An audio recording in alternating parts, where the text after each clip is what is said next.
আসসালামু আলাইকুম প্রিয় দর্শক, আপনাদের সকলকে শুভেচ্ছা সহ স্বাগত জানাচ্ছি চ্যানেল আই সংবাদে।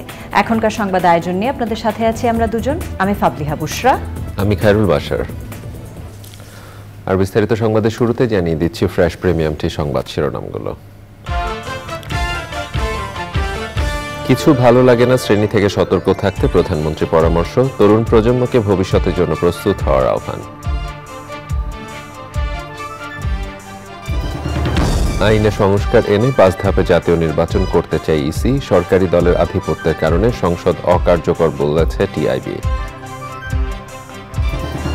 মালয়েশিয়ায় শ্রমবাজার বন্ধে দায়ী সিন্ডিকেটকে শাস্তির আওতায় আনতে তদন্ত কমিটি, বুধবার হাইকমিশনারের সাথে বৈঠক।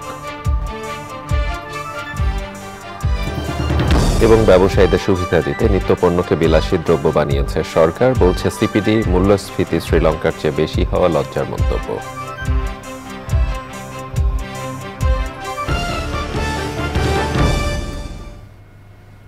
প্রিয় দর্শক, এতক্ষণ সংবাদ শিরোনামগুলো জানাচ্ছিলাম। এখনকার সংবাদ আয়োজন একই সঙ্গে চ্যানেল আইয়ের ইউটিউব চ্যানেল এবং চ্যানেল আইয়ের ওটিটি প্ল্যাটফর্ম আইস্ক্রিনে লাইভ স্ট্রিমিং হচ্ছে।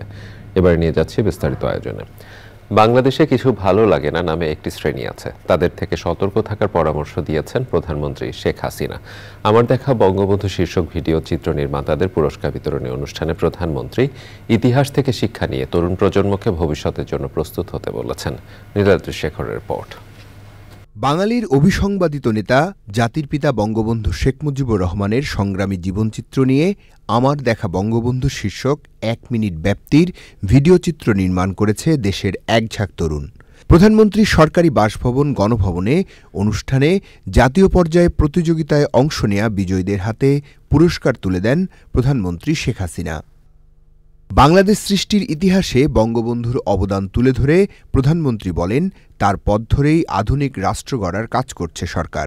সেই আধুনিক রাষ্ট্র গড়ার কারিগর হিসেবে আজকের শিশু ও তরুণদের তৈরি হতে বলেছেন বঙ্গবন্ধু কন্যা। যে ইতিহাস বিকৃত করা হয়েছিল, সেই ইতিহাস বিকৃতি আজকে আস্তে আস্তে মুছে গেছে, এখন সঠিক তথ্যটা চলে আসছে। আর আমার খুব ভালো লেগেছে যে আমাদের এই যে ছোট্ট ছেলে মেয়ে সোনামণি, তোমরা আজকে নতুন প্রজন্ম, তোমরা একদিন এই দেশকে এগিয়ে নিয়ে যাবে, কিন্তু সেটা করতে হলে একটা আদর্শ লাগে। ইতিহাস থেকে আমাদের শিক্ষা নিতে হবে, কিন্তু আগামী দিনের পথ চলা আমাদেরকে খুঁজে বের করে আমরা যেন আরও সুন্দরভাবে বিশ্বের সাথে তাল মিলে কীভাবে দেশকে এগিয়ে নিয়ে যেতে পারি, সেইভাবে কিন্তু নিজেদেরকে প্রস্তুত করতে হবে। এবং শিক্ষার দিকে আসলে শিক্ষা ছাড়া কখনো এটা সম্ভব না। শিক্ষা ছাড়া কোনো দিন একটা জাতিকে দারিদ্র্যমুক্ত করা যায় না। শিক্ষাই হচ্ছে সবথেকে বড় অর্জন। সেটাই আমি বলবো যে ইতিহাস থেকে শিক্ষা নিয়ে ভবিষ্যতের জন্য নিজেদেরকে তৈরি করতে হবে। এখন যুগ হচ্ছে প্রযুক্তির যুগ, বিজ্ঞানের যুগ, জ্ঞানের যুগ। সরকারের এত উন্নয়নের পরও যারা সমালোচনা করে তাদের থেকে সতর্ক থাকতে বললেন সরকার প্রধান। বাংলাদেশে কিছু মানুষ আছে, তাদের সব কিছুতেই কিছু ভালো লাগে না। আমি বলি এটা হচ্ছে কিছু ভালো লাগে না গ্রুপ। যেটাই করবো বলি এটার কি দরকার ছিল, মেট্রো রেল এটার কি দরকার ছিল, এক্সপ্রেসওয়ে খামাখে এগুলি করে পয়সা নষ্ট। তো এরকম ধরনের মানুষ কিন্তু নেতিবাচক মনোভাব নিয়েই তারা চলে। তারা সব কিছু আবার যখন তৈরি করি তখন দেখি খুব ভালো করে সেগুলো আবার খুব মজা করে আবার ব্যবহার করে, এটাও আবার আমি দেখি। তো আমি এটাই বলবো তোমাদেরকে তৈরি হতে হবে। এই যে মুক্তিযুদ্ধের চেতনাটা যেন নষ্ট না হয়, অর্থাৎ বাংলাদেশ যে ক্ষুধা দারিদ্র্যমুক্ত উন্নত বাংলাদেশ গড়ে উঠবে, তোমাদেরকে গড়ে তুলতে হবে। সামনে কিন্তু অনেক কাজ, আমরা স্মার্ট বাংলাদেশ করব। তো তোমরাই হবে সেই স্মার্ট বাংলাদেশের মূল সৈনিক, তোমরাই এদেশকে গড়বে। পারবে না? বলো পারবে? সেটাই আমি চাই, কারণ তোমরা ইতিহাসটাকে যেভাবে তুলে ধরেছ, আমি সত্যি আমার চোখের পানি রাখতে পারিনি। বহির্বিশ্বসহ প্রতিবেশী দেশের সঙ্গে বন্ধুত্ব ও শান্তি বজায় রেখে দেশকে এগিয়ে নেয়ার প্রত্যয় জানান প্রধানমন্ত্রী শেখ হাসিনা। Niladri Shekhar, Channel i, Dhaka. নির্বাচনী আইনে বড় ধরনের সংস্কার চায় ইসি, তাই আগামী জাতীয় সংসদ নির্বাচন কয়েক ধাপে করার পরিকল্পনার কথা জানিয়ে সিইসি বলেছেন, ভোটে স্বচ্ছতা আনতে জাতীয় নির্বাচনে ইভিএম এর বিকল্প নেই। ইসির সঙ্গে বৈঠকে এ বিষয়ে একমত হয়েছে টিআইবি। তবে টিআইবির মতে সরকারি দলের একক আধিপত্যের কারণে জাতীয় সংসদ অকার্যকর। সময় ইসলামের রিপোর্ট।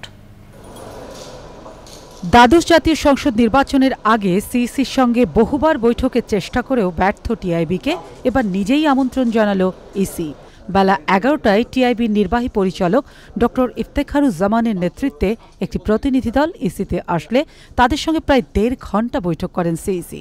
বৈঠক শেষে টিআইবি পরিচালক জানালেন, নির্বাচনী আইনের সংস্কার, ভবিষ্যতে জাতীয় সংসদ নির্বাচন 1 ধাপে নয় 5 ধাপে করার পরিকল্পনা ও ইভিএম ব্যবহার সহ ইসির ভবিষ্যৎ পরিকল্পনাগুলোর কথা।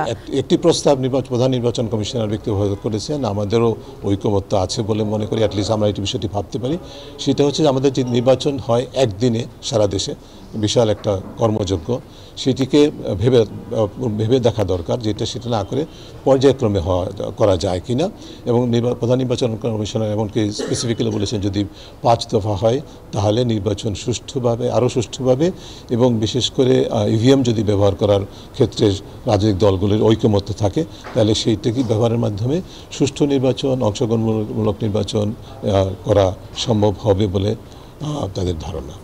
পরে সিইসি জানান, আইনি সংস্কার জরুরি, তবে রাজনৈতিক ঐক্য না হলে ইসির একার পক্ষে কোনো কিছুই সম্ভব না।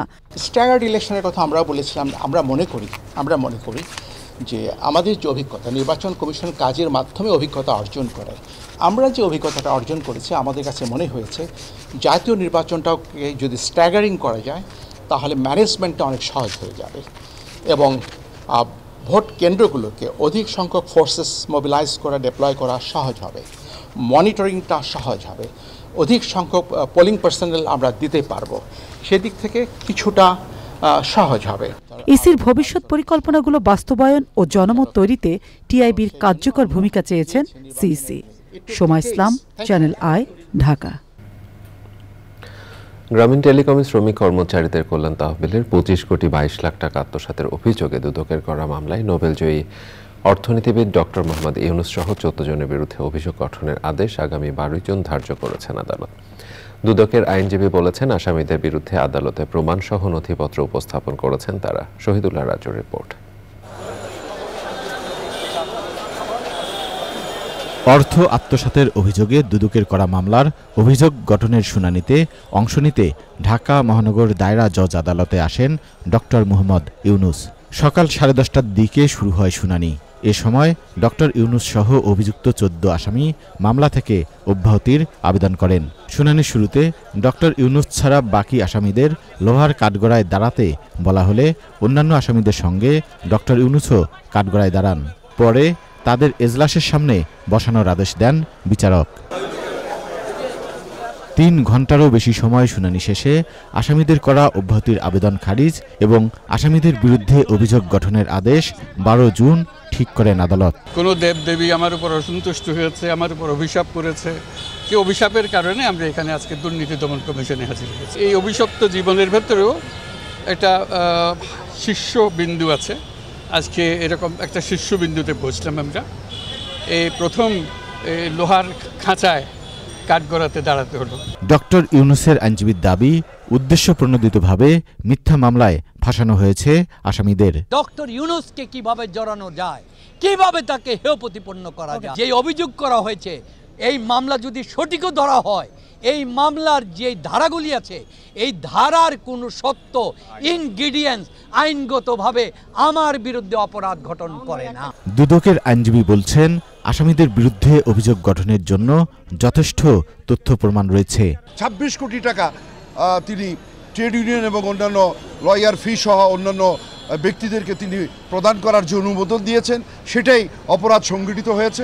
গত বছরের 30শে মে দুদকের উপপরিচালক গুলশান আনোয়ার বাদী হয়ে মামলাটি করেন। 1 ফেব্রুয়ারি আদালতে অভিযোগপত্র জমা দেয় দুদক।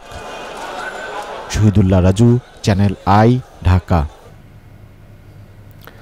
মালয়েশিয়ার শ্রমবাজার বন্ধ হওয়া এবং দায়ী সিন্ডিকেটকে শাস্তির আওতায় আনতে 6 সদস্যের তদন্ত কমিটি গঠন করেছে বলে জানিয়েছেন প্রবাসী কল্যাণ প্রতিমন্ত্রী। একই সাথে ক্ষতিগ্রস্ত শ্রমিকরা যাতে অগ্রাধিকার ভিত্তিতে মালয়েশিয়া যেতে পারে সেই লক্ষ্যে আগামী বুধবার বাংলাদেশে মালয়েশিয়ার হাইকমিশনারের সাথে বৈঠক হবে। এক সংবাদ সম্মেলনে এই বিষয়ে বিস্তারিত তুলে ধরেন প্রতিমন্ত্রী। লায়লা নৌসিনের রিপোর্ট। 2022 সালের 1 জুলাই থেকে 31 মে 2024 পর্যন্ত 5,26,673 জনকে মালয়েশিয়ার নিয়োগ অনুমতি দেয় প্রবাসী কল্যাণ ও বৈদেশিক কর্মসংস্থান মন্ত্রণালয়। এর মধ্যে বিএমইটি ছাড়পত্র পায় 4,93,642 জন। এর মধ্যে মালয়েশিয়ায় গেছে 4,76,672 জন, যেতে পারেননি 16,970 জন। মালয়েশিয়ার শ্রমবাজার বন্ধ হওয়ায় ক্ষতিগ্রস্ত শ্রমিকদের ক্ষতিপূরণ ও দায়ীদের বিরুদ্ধে কী ব্যবস্থা নেওয়া হবে এ বিষয়ে জানান প্রবাসী কল্যাণ প্রতিমন্ত্রী। আমরা এক সপ্তাহ আগে চিঠি দিয়েছিলাম যে আমাদেরকে আরও এক সপ্তাহ বাড়ানোর জন্য মালয়েশিয়ান গভর্নমেন্টকে। মালয়েশিয়ান অ্যাম্বাসেডর যিনি বাংলাদেশে নিযুক্ত আছেন ওনার সাথে আলাপ করেছি। আমরা 5 তারিখ ওনার সাথে বসবো, উনি আসবেন আমাদের মন্ত্রণালয়ে, ওনার সাথে বসবো, আলাপ করব এবং যারা ক্ষতিগ্রস্ত হয়েছে তাদেরকে যারা যাওয়ার জন্য অতি আগ্রহে টাকা পয়সা খরচ করেছেন তাদেরকে অগ্রাধিকার ভিত্তিতে যাতে দেওয়া হয়, দিতে পারি, মালয়েশিয়া যাইতে পারে সেই ব্যবস্থা গ্রহণ করার জন্য আমরা কাজ করে যাচ্ছি। মালয়েশিয়ায় যেতে না পারা শ্রমিকরা তদন্ত কমিটির কাছে অভিযোগ করতে পারবে বলেও জানান প্রবাসী কল্যাণ সচিব। ৭৮,০০০ টাকা আমাদেরকে বলেছে। এখন যদি কেউ অভিযোগ করে যে না উনি 4 লক্ষ 5 লক্ষ টাকা দিয়েছেন এবং সেই অভিযোগটা এই কমিটির কাছে করতে পারবে। যদি কোনো কর্মী যেতে না পারেন তারা যেন আর্থিকভাবে ক্ষতিগ্রস্ত না হয় সেই বিষয়ে বাইরার দায়িত্ব নিয়েছেন, ওই মিটিংয়ে তারা বলেছেন এবং আমরা আশা করব যে বাইরা তার কথা রাখবে এবং যদি আমাদের কাছে এরকম অভিযোগ পেলে আমরা অবশ্যই এটা সিরিয়াসলি দেখব। সরকার সিন্ডিকেটে বিশ্বাসী নয় বললেও শ্রমিক নিয়োগে সিন্ডিকেট নির্মূলে কার্যকর কোনো পদক্ষেপ নেই সরকারের বলে মনে করছেন সংশ্লিষ্টরা। লাইলা নওশিন, চ্যানেল আই, ঢাকা। এবার রয়েছে আই স্পোর্টস।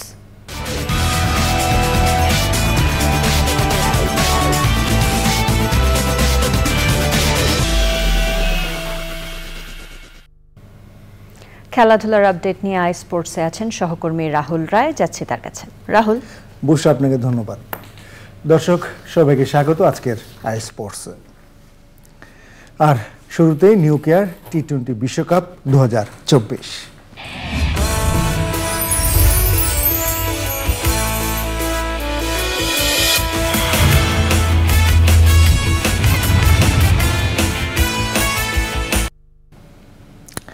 টি-20 বিশ্বকাপের উদ্বোধনী দিনের দ্বিতীয় ম্যাচে পাপুয়া নিউগিনির বিপক্ষে মাঠে নেমেছে 2 বারের চ্যাম্পিয়ন ওয়েস্ট ইন্ডিজ। ওয়েস্ট ইন্ডিজের গায়ানার প্রভিডেন্স স্টেডিয়ামে পাপুয়া নিউগিনির দেয়া 137 রানের টার্গেটে ব্যাট করছে ক্যারিবীয়রা।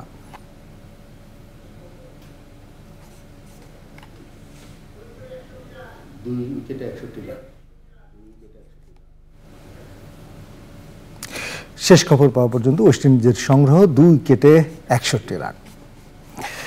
টি-20 বিশ্বকাপের উদ্বোধনী ম্যাচে কানাডাকে 7 উইকেটে হারিয়ে দুর্দান্ত সূচনা করেছে স্বাগতিক যুক্তরাষ্ট্র। প্রথম ব্যাট করতে নেমে 5 উইকেটে 194 রান করে কানাডা। জবাব দিতে নেমে সহজ জয় তুলে নেয় যুক্তরাষ্ট্র। রিপোর্ট তানবির আহমেদের। যুক্তরাষ্ট্রে পর্দা উঠল টি-20 বিশ্বকাপের নবম আসরের প্রথম ম্যাচে মুখোমুখি স্বাগতিক যুক্তরাষ্ট্র ও কানাডা। ডালাসের প্রেরি ক্রিকেট গ্রাউন্ডে টস হেরে ব্যাট করতে নেমে কানাডাকে ভালো শুরু এনে দেন জনসন ও ধালিওয়াল। উদ্বোধনী জুটিতে দুজনে যোগ করেন 43 রান। জনসনের ব্যাট থেকে আসে 16 বলে 23 রান। এরপর তৃতীয় উইকেটে কার্টনকে নিয়ে 37 বলে 62 রানের জুটি করেন ধালিওয়াল। বড় সংগ্রহের ভিত পায় কানাডা।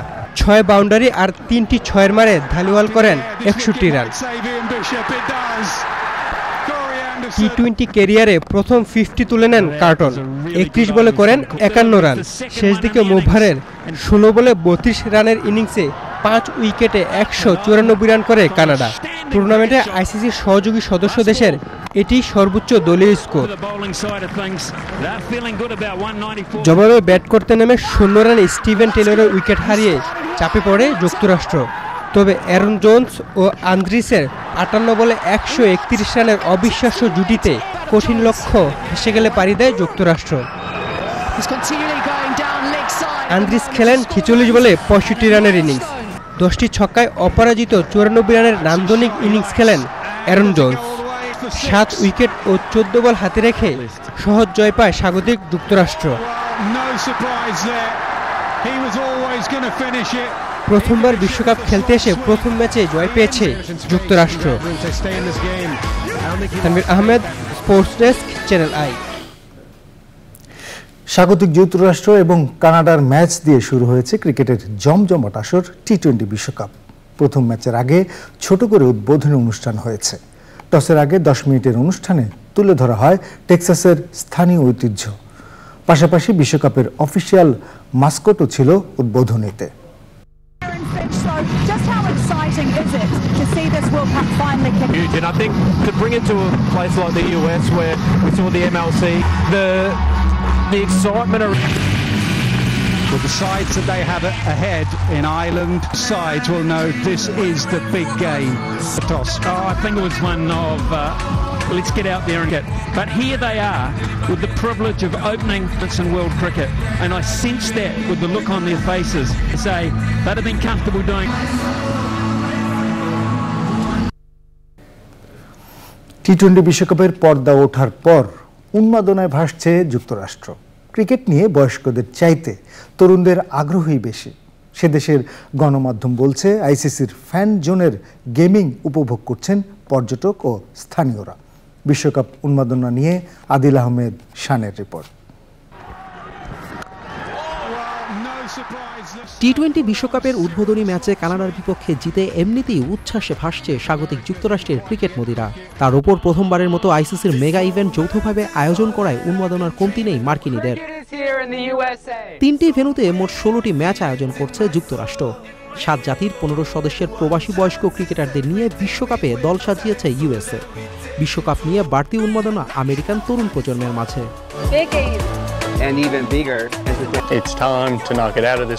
ক্রিকেটের বিশ্ব আসর নিয়ে অন্যান্য ক্রিকেটারদের মতো উচ্ছ্বসিত বিশ্বসেরা অলরাউন্ডার বাংলাদেশের Shakib Al হাসানও। US is a big nation.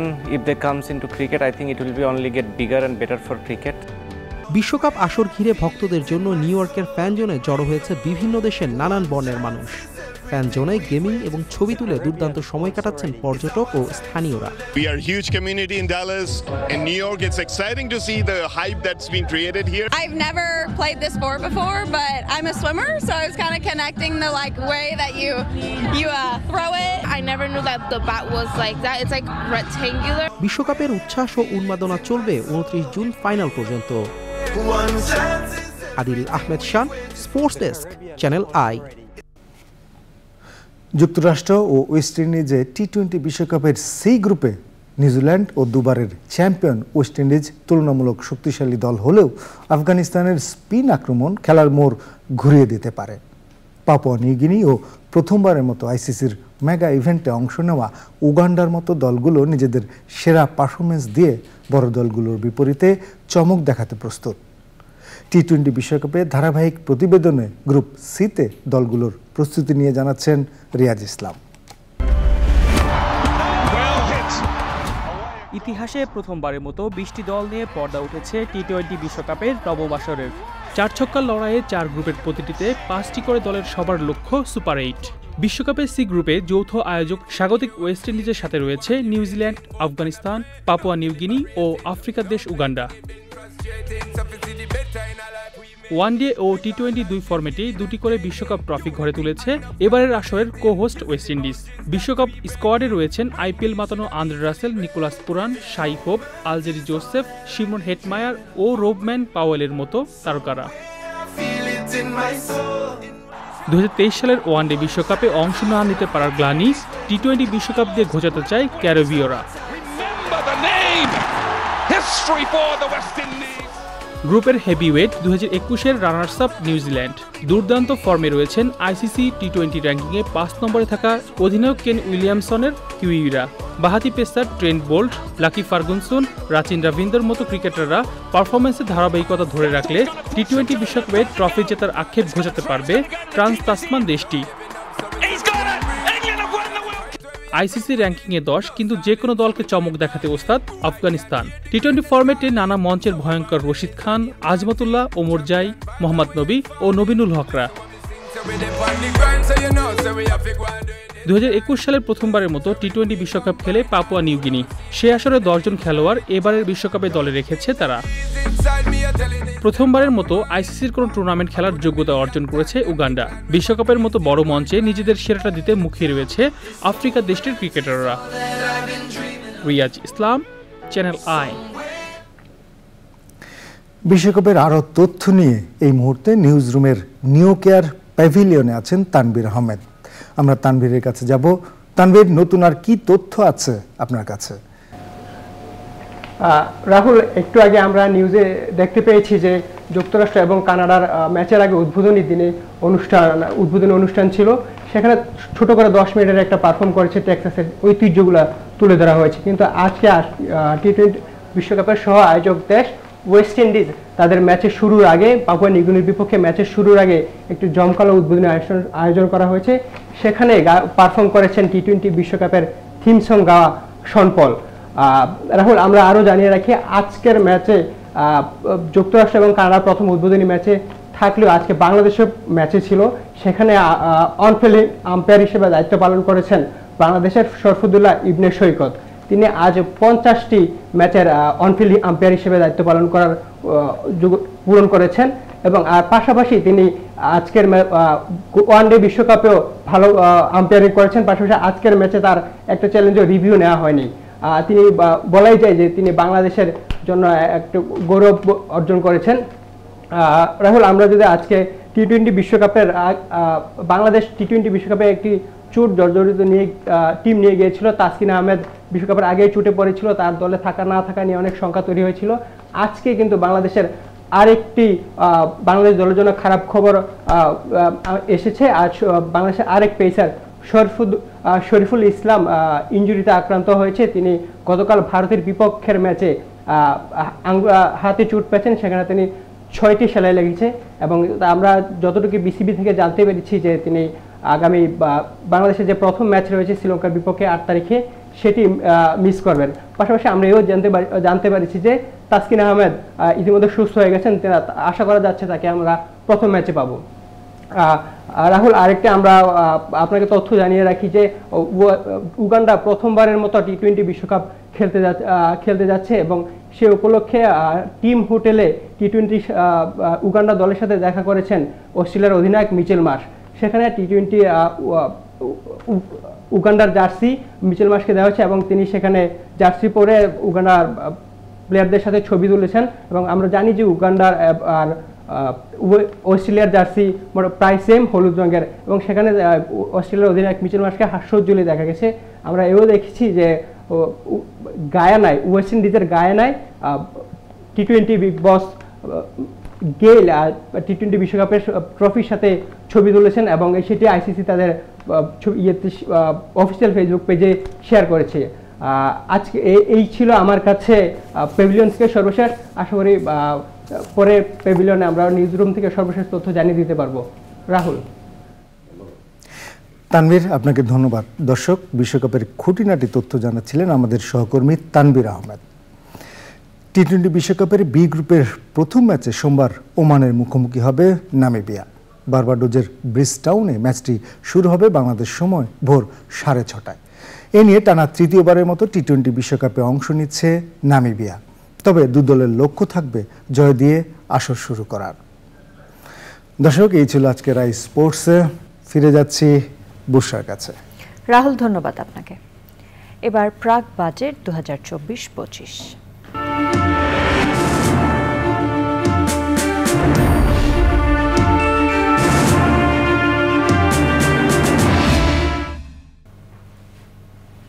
কদিন আগেও দেউলিয়া দেশের তালিকায় থাকা শ্রীলঙ্কার চেয়ে বেশি দামে নিত্যপণ্য কিনছে বাংলাদেশের মানুষ।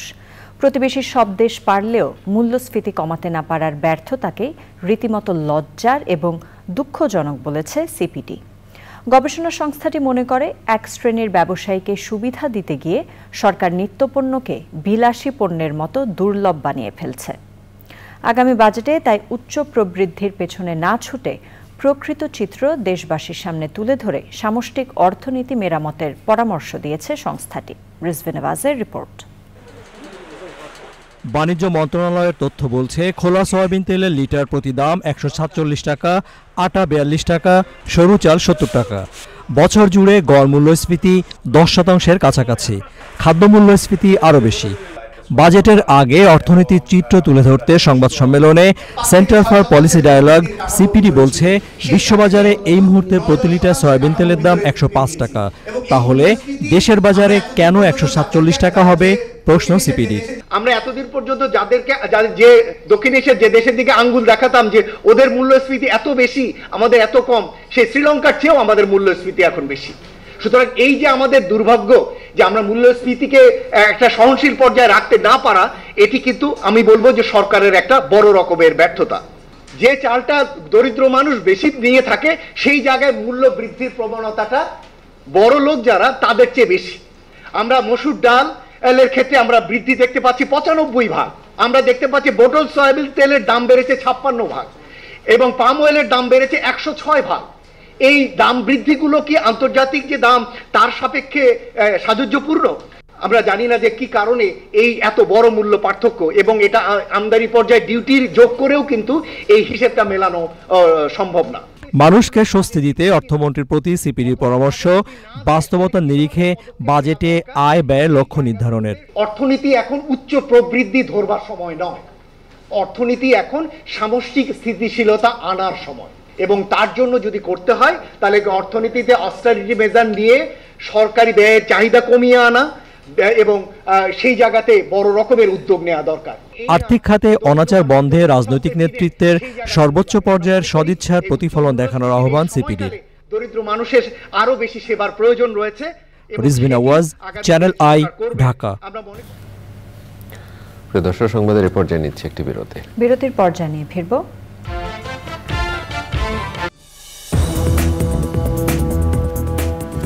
বিরতির পর আবারও আমন্ত্রণ। চলুন যাওয়া যাক এখনকার আয়োজনে। এবারে নিটোল টাটা আন্তর্জাতিক সংবাদ।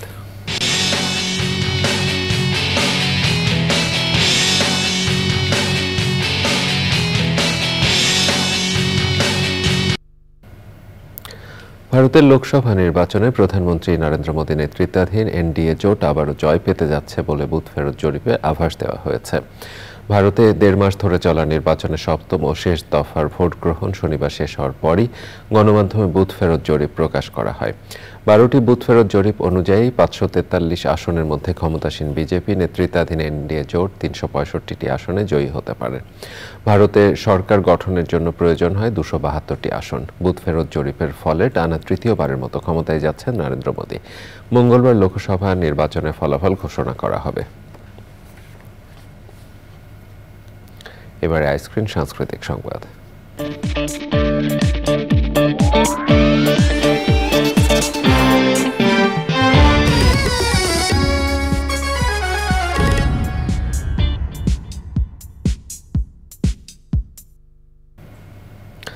বাষট্টি জন মনীষীর জীবন ও কর্ম নিয়ে স্মৃতিসত্তা ভবিষ্যৎ নামের আলোচনা চলছে। শিল্পকলা একাডেমির সঙ্গীত ও নৃত্যকলা ভবনে আয়োজিত নবম দিনের আয়োজনে স্মরণ করা হয় অতুল প্রসাদ সেন ও চরণকবি মুকুন্দ দাসকে।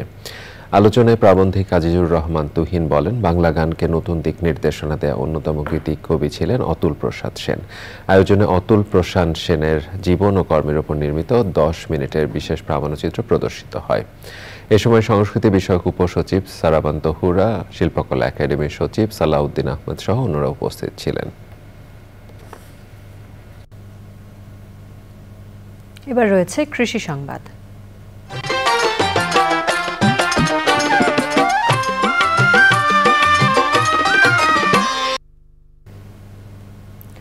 খরাপ্রবণ বরেন্দ্র অঞ্চলের কৃষিতে অভূত পরিবর্তন এনে দিয়েছে বরেন্দ্র বহুমুখী উন্নয়ন কর্তৃপক্ষ। বৃষ্টি নির্ভর ফসলের বিপরীতে বরেন্দ্র অঞ্চলের ভূমি এখন 12 মাসই উর্বর ফসলে পরিণত হয়েছে। রাজশাহী থেকে আবু সালে মোহাম্মদ ফাত্তার পাঠানো তথ্যে সুদীপ্তা মাহমুদের রিপোর্ট। উত্তরাঞ্চলের বিস্তীর্ণ বরেন্দ্র এলাকার উন্নয়ন ও কৃষি উৎপাদন সম্প্রসারণের লক্ষ্যে 1985 সালে গঠিত হয় বরেন্দ্র বহুমুখী উন্নয়ন প্রকল্প। সম্প্রতি ভূগর্ভস্থ সেচ নালা প্রকল্পটি কৃষকদের মধ্যে সাড়া ফেলেছে। এখন পাইপলাইন করাতে আমার 100 থেকে 100 বিঘা জমিতে পানি যাচ্ছে। এখন আমার জমিতে ফসল 16 আনা শর্টে হয়েছে। উঁচু জমিগালাতে আমাদের কোনো কিছু ফসল হচ্ছিল না। এই পাইপলাইন দেওয়াতে আমাদের উঁচু জমিগালা সম্পূর্ণটা এখন ফসল পানি হচ্ছে, আমাদের খুব উপকার হচ্ছে। অনেক উপকার হয়েছে। আর কি বলে যাবো, এখন ধরেন যে আর একটু বাড়িয়ে দিলে পারে নতুন পাইপ আর একটু দিয়ে বাইরে দিলে পরে আমাদের আরও উপকার হয়। পুরো প্রকল্পটির কাজ শেষ হলে উপকারভোগী হবেন রাজশাহী রংপুর বিভাগের 16 জেলার 9 লাখ কৃষক।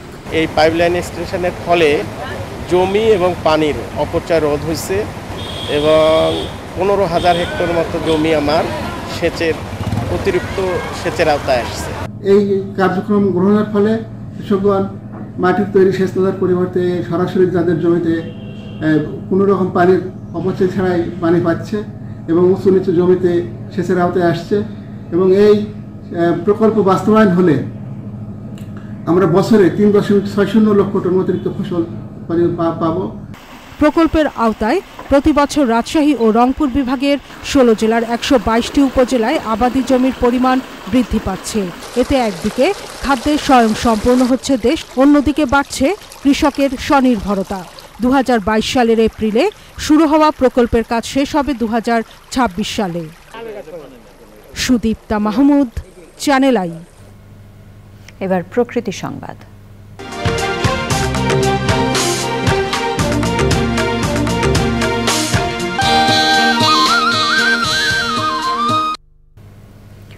ঘূর্ণিঝড় রেমালের তাণ্ডবে বিধ্বস্ত বাগেরহাটের জনপদ, ক্ষতিগ্রস্ত প্রায় 300 কিলোমিটার সড়ক, নেই সুপেয় পানি। পরিবার পরিজন নিয়ে অনাহার অর্ধাহারে দিন কাটাচ্ছেন ক্ষতিগ্রস্ত মানুষ। অপূরণীয় ক্ষতি হয়েছে এই অঞ্চলের পরিবেশ ও জীববৈচিত্র্যের। মাহফিজুর রহমান মাহফুজের তথ্যে এম পলাশ শরীফের ভিডিও চিত্রে আফরোজা হাসির রিপোর্ট।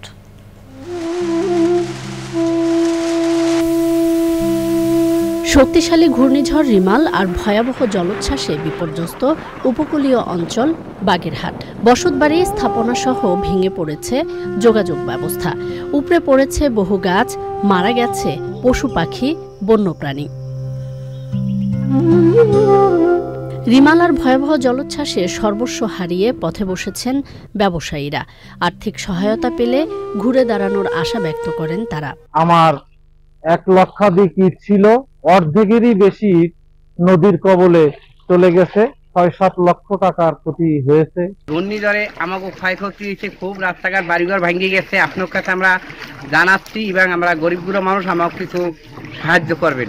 সংশ্লিষ্ট বিভাগের তথ্য মতে ক্ষতিগ্রস্ত 300 কিলোমিটার সড়ক পুনর্নির্মাণে 1 বছরেরও বেশি সময় লাগতে পারে।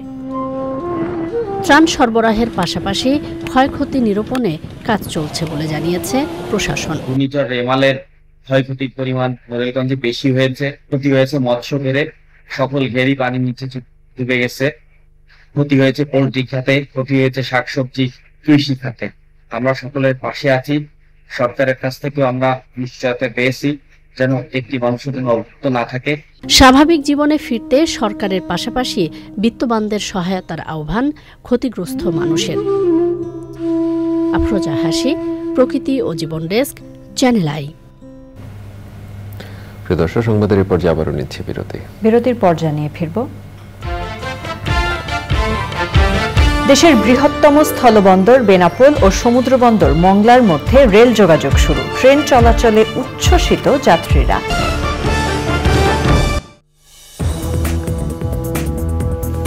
দেখছেন চ্যানেল আই সংবাদ। চলুন যাওয়া যাক এখনকার আয়োজনে। রেল যোগাযোগ শুরু হলো দেশের বৃহত্তম স্থলবন্দর বেনাপোল ও সমুদ্র বন্দর মংলার মধ্যে। শনিবার আনুষ্ঠানিকভাবে বেনাপোল বন্দর থেকে 600 যাত্রী নিয়ে মংলায় যায় প্রথম ট্রেনটি। দীর্ঘদিন পর এই রুটে ট্রেন চলাচল শুরু হয় উচ্ছ্বসিত যাত্রীরা।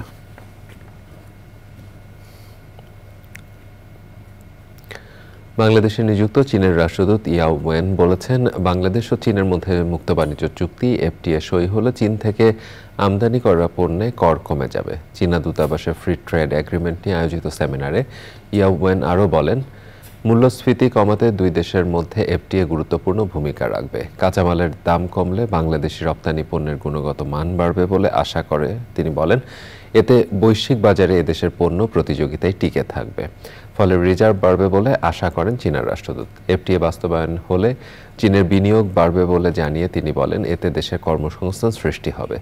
সেমিনারে প্রধান অতিথি ছিলেন বাণিজ্য প্রতিমন্ত্রী আহসানুল ইসলাম টিটু। সেমিনারে মূল প্রবন্ধ উপস্থাপন করেন RAPIDর চেয়ারম্যান ডক্টর মোহাম্মদ আব্দুর রাজ্জাক।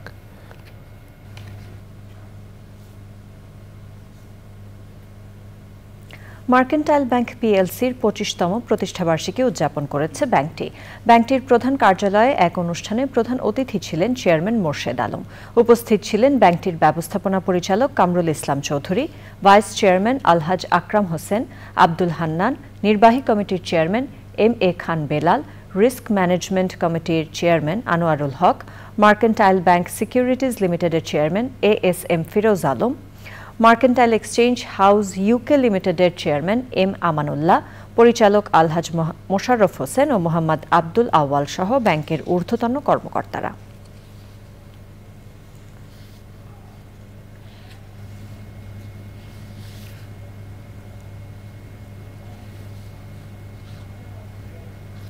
দর্শক, সংবাদের পর্যায়ে আবারও নিচ্ছে একটি বিরতি। বিরতির পর খেলার খবরে জানিয়ে ফিরব। বিরতির পর আবারও আমন্ত্রণ। চলুন যাওয়া যাক এখনকার আয়োজনে। চট্টগ্রাম প্রেস ক্লাবের সদস্যদের নিয়ে 3 দিনের অনুসন্ধানমূলক রিপোর্টিংয়ের প্রশিক্ষণ শেষ হয়েছে।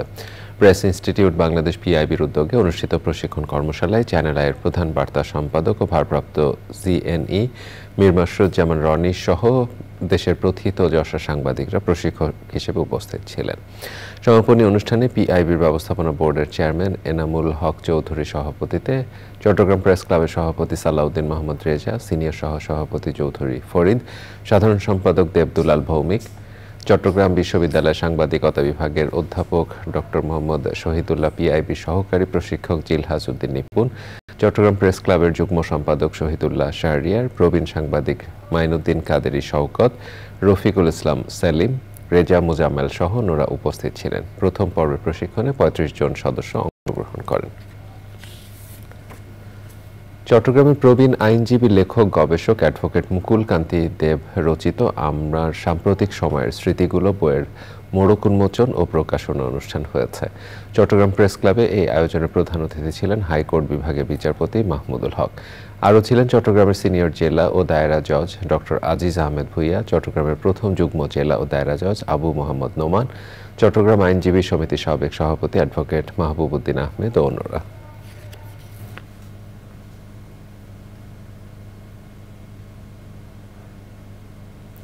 স্থানীয় সরকার, পল্লী উন্নয়ন ও সমবায় মন্ত্রী মোহাম্মদ তাজুল ইসলাম বলেছেন, সঠিক নেতৃত্ব না থাকলে বাংলাদেশ সৃষ্টি হতো না।